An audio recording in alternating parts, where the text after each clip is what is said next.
ከጦር ሜዳው እስከ ኳስ ሜዳ የደም ባላንጣዎች፣ የሳር ሜዳው ላይ የቼስ ጨዋታ፣ አንዱ ነክሶ አንዱ የሚበላበት ጉድ፣ የተሸነፈ ቡድን አንገቱን ቀና አድርጎ ሀገሩ የማይገባበት የክፍለ ዘመኑ ታላቅ ፍልሚያ፣ የ2026ቱ የእንግሊዝና አርጀንቲና የምድር ላይ ጦርነት፣ 90 የጭንቀት ደቂቃዎች፣ ከ66ቱ የወንበል የዓለም ዋንጫ፣ ከራቲቲን ቀይ ካርድ ውዝግብ እስከ 1982ቱ የፎክላንድ ጦርነት፣ ከ1986ቱ የማራዶና የእግዚአብሔር እጅ እስከ 1998ቱ ዴቪድ ቤካም ቀይ ካርድ ትዝታዎች፣ ከ2002ቱ የኮሪያ ጃፓን በቀል እስካሁኑ አዲሱ ትውልድ ደም ውስጥ ሲቀጣጠል የሚኖር የታሪክ ቁርሾና በቀል ነው ይሄ። እንግሊዞች በወርቃማ ትውልዳቸው ፍጥነትና ጉልበት የአርጀንቲናን ምሽግ ለመስበር የሚደረግ የክተት አዋጅ፣ የአርጀንቲናውያን የደቡብ አሜሪካዊ ወንዴና ረቂቅ ጥበብ፣ የፎክላንድ ሽንፈት መበቂያ ሌላ አውድማ፣ የታሪክ የፖለቲካ የደምና የክብር ድብልቅ ስሜት። እዚህ መድረክ ላይ የቆዩ ቁስሎች ይሻራሉ፣ አዲስ ታሪክ ይጻፋል። የዘመናት ባላንጣነት ሕያው ሆኖ ይኖራል። እንግሊዝ በአርጀንቲና የባቡር ሐዲድ ስትዘረጋ አንድ ትልቅ ስጦታ ለአርጀንቲናውያን ይዛ በቃለች። እሱም እግር ኳስ። አርጀንቲናውያን ጨዋታውን ወስደው የራሳቸውን የላቲን ውበትና ታክቲክ አከሉበት። በመጨረሻም ይህ የወዳጅነት መገናኛ ወደ ፍጹም የፉክክር ተቀየረ። የ1966ቱ የዓለም ዋንጫ ይህ አንዱ ማሳያ ነው። የ1966ቱ በሩብ ፍጻሜው እንግሊዝና አርጀንቲና ተገናኙ። ጨዋታው በኃይል የተሞላ ነበር። የአርጀንቲናው አምበል አንቶኒ ራቲቲን በዳኛው በቀይ ካርድ ሲባረር ከሜዳው አልወጣም ብሎ ረጅም ደቂቃዎችን ተከራከረ። የዌምብሌ ስቴዲየም በቁጣ ተናጠ። እንግሊዝ 1-0 አሸንፋ ስትወጣ የእንግሊዙ አሰልጣኝ አሊፍ ራምሴ ተጫዋቾቻቸው ከአርጀንቲናውያን ጋር ማሊያ እንዳይለዋወጡ ሰላምም እንዳይባባሉ ከለከሉ። አርጀንቲናውያን አውሬ ሲሉ ጠሯቸው። ይህ ቃል በቦነስ አይረስ የዘመናት ቁስልና ጥላቻን ወለደ። የአርጀንቲናውያን የ1966ቱ ጨዋታ ስፖርታዊ ሽንፈት ብቻ አልነበረም፣ የአውሮፓውያኑ የበላይነት ማሳያ፣ የክብር መነካካት ተደርጎም ተወሰደ። የ1982ቱ የፎክላንድ ጦርነት በአርጀንቲና ወታደራዊ ጁንታና በብሪታንያዋ የብረት እመቤት ማርጋሪት ታቸር መካከል ደም አፋሳሽ ጦርነት ተደረገ። ይህ ጦርነት የ655 አርጀንቲናውያንና የ225 ብሪታውያንን ወታደሮች ሕይወት ቀጠፈ። አርጀንቲና ተሸነፈች። ሕዝቧም ባዘንና በቁጭት ተሞሉ። ጦርነቱ በአርጀንቲናውያን ብሔራዊ ስሜት ላይ ትልቅ ጠባሳ ጥሎ አለፈ ሲሆን እግር ኳስን የዚህን የበቀልና የብሔራዊ ክብር ማስመለሻ መድረክ አድርጎ እንዲመለከቱት አድርጓቸዋል። የኛው ክፍለ ዘመን ታሪካዊ ጨዋታ ሰኔ 22 1986 እንደ አውሮፓውያኖቹ ዘመን ቁጥር በጄቴክስ ስቴዲየም 144,000 ተመልካቾች በተገኙበት ሁለቱ ሀገራት ከጦርነት 4 ዓመት በኋላ በሩብ ፍጻሜ ዳግም ተገናኙ። ጨዋታው ከኳስ ጨዋታነት በላይ የሞቱትን ወታደሮች መታሰቢያና የበቀል መድረክ ነበር። ማራዶና ከእንግሊዙ ግብ ጠባቂ ቀድሞ ኳሷን በእጅ አገባ። እንግሊዞች ክህደት ሲሉት፣ አርጀንቲናውያን ግን ይሄማ ፍትህ ነው አሉት። ከደቂቃዎች በኋላ ማራዶና ከመሃል ሜዳ ተነስቶ 5 የእንግሊዝ ተጫዋቾችንና ግብ ጠባቂውን ጭምር አታሎ ክፍለ ዘመኑን አስደናቂ ግብ አስቆጠረ።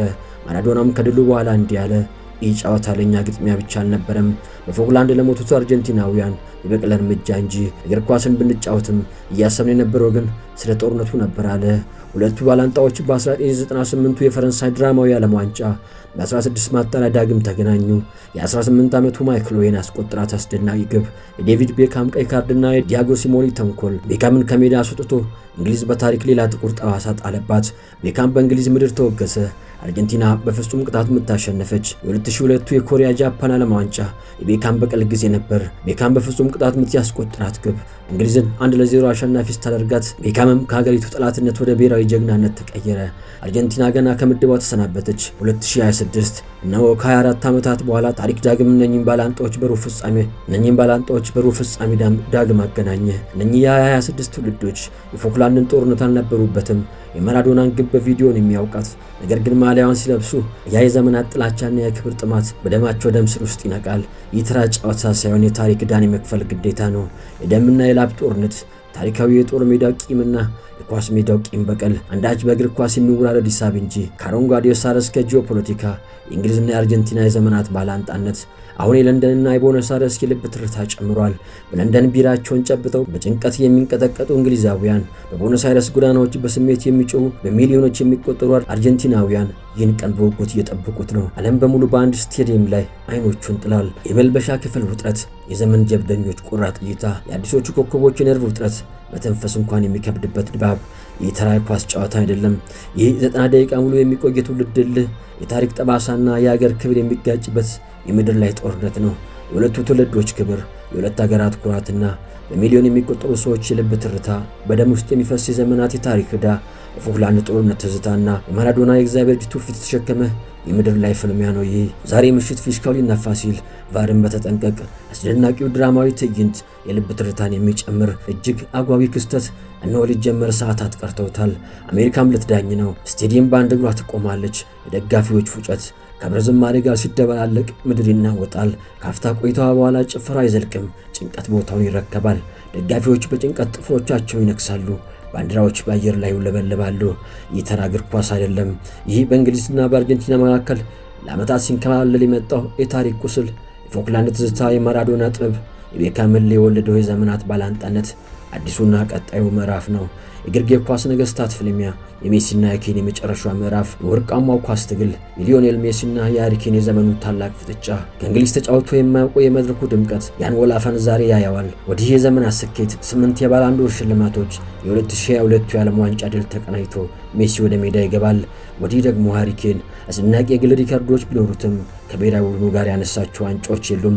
የባቫሪያኑና የሰለስቱ አናብስ የምንጊዜ ምርጥ አጥቂ፣ የእንግሊዝ ብሔራዊ ቡድን ምልክት፣ ሀገሩን ወደ ታላቅ ድል ለመምራትና ስሙን በወርቅ ለመጻፍ ያለውን ፍጹም የዋንጫ ጥማት ሊወጣ ከፊቱ ሜሲ ተደቅኗል። የቀድሞ ተጫዋቾችና ታዋቂ አሰልጣኞች ትኩረታቸውን ሁሉ በዚህ ጨዋታ ላይ አድርገዋል። በእንግሊዝ እግር ኳስ ታሪክ ውስጥ ከአርጀንቲና ጋር መጋጠም ማለት ተራ ጨዋታ አይደለም። እሱ የድሮ ቂም፣ የፈሰሰ ደምና የትውልድ ጠባሳ ጭምር እንጂ። ዴቪድ ቤካም በፈረንሳይ ሜዳ ላይ ሲወድቅ ጁድ ቤሊንግሃም ገና አልተወለደም ነበር።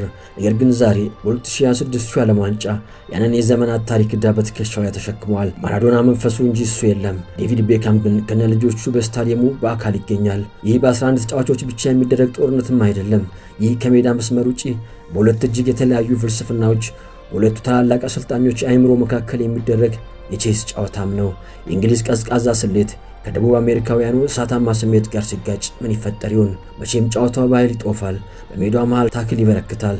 ዳኛዋ ፊሽካ ሲነፉ ሁለቱም አሰልጣኞች ከአግዳሚ ወንበራቸው አርፎ አይቀመጡም።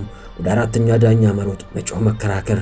ካሜራው ፊታቸው ላይ ያለውን ላብ፣ የደም ስሮቻቸውን መገታተርና በውጥረት የተሞላውን አይናቸውን አጉልቶ ያሳያል። የቃላት ጦርነቱ ያይላል። አሰልጣኝ መሆን ማለት ምንኛ ጭንቀት፣ ምንኛ ሸክም ነው። ለሕዝብ ክብር፣ ለታሪክ ጠባሳ ምላሽ የመስጠት ኃላፊነት። በዚህ ሰከንድ ዌምብሌና ቦነስ አይረስ የጫኑባቸውን ዕዳ በፊታቸው ላይ ይነበባል። እዚህ ቦታ ላይ ስህተት መስራት ፈጽሞ አይፈቀድም። አሁን ማራዶና የለም። ሜሲ መጨረሻ ምዕራፎቹን አጠናውቃል። በሌላ በኩል የእንግሊዝ የወርቃማው ትውልድ ዳግም ሙሉ በሙሉ በስልጣን ላይ ነው። ስሞች ይቀያየራሉ፣ ትውልዶቹ ያልፋሉ፣ ስታዲየሞችም አዲስ ይሆናሉ። ነገር ግን እንግሊዝና አርጀንቲና አረንጓዴ ሳር ላይ ሲገናኙ ሰዓቱ ወደ ኋላ ይመለሳል። ይህ ፉክክር መቼም አይሞትም። በላብ በደምና በአዲስ ጀግኖች ታድሶ ዘወትር ይኖራል እንጂ። ይህ ከሜዳ ላይ ፍልም ያለፈ ታሪክ፣ የፖለቲካ የደምና የክብር ድብልቅ ስሜትና የዘመናት ባላንጣነት ሕያው ሆኖ ከትውልድ ትውልድ አዲስ ነገር እየጨመረ እስከዛው ይኖራል። ግን ከጨዋታ በኋላ ማን ስቆ ማን ያለቅሳል? ማንስ ታሪክ የማይረሳው አዲስ ጠባሳ ከትቦ ያልፋል? ረቡዕ ምሽት ጊዜ መልስ ይሰጣል።